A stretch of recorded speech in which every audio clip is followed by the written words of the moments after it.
Tonight, President Trump threatening to federalize D.C. and calling a national emergency. We're glad you're with us this Monday morning. I'm Adam Longo. I'm Melanie Hastings, and this coming less than a week after the federal takeover of MPD.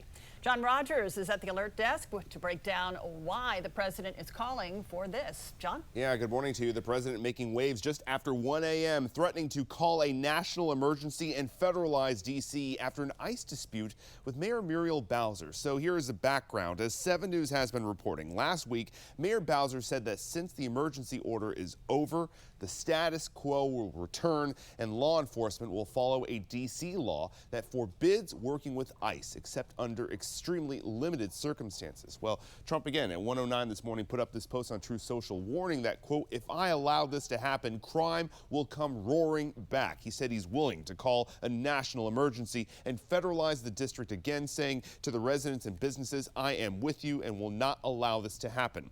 Bowser has praised Trump for this recent federal takeover, saying there was a drop in crime, and she even signed an executive order requiring cooperation with federal law enforcement as permitted by district law. 7 News has reached out to her office this morning. You can be sure that we will be following this story today.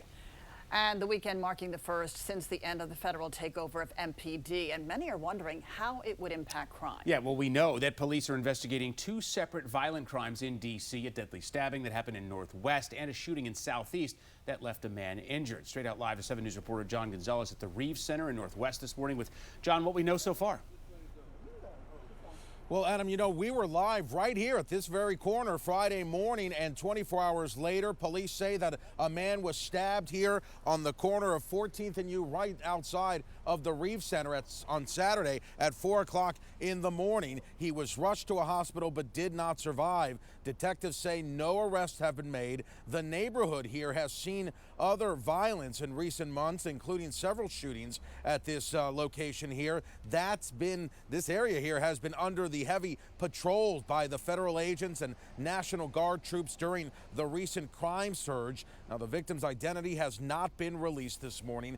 And Saturday night, across the city in Southeast and Anacostia, police responded to the area of Gallen Street and Green Street at around 10 o'clock at night for reports of gunfire there. They found a man conscious and breathing with a gunshot wound. He was taken to the hospital for treatment. He's expected to survive. Now, also, in light of the recent incidents happening across the country, D.C. police say there are no credible threats here at home. Still, they are stepping up patrols and keeping a visible presence across the city, we are told, to help ensure everyone's safety. Now, coming up later this hour, what high school football games are going to see a bit different moving forward. We'll tell you about that coming up. Reporting live, John Gonzalez, 7 News.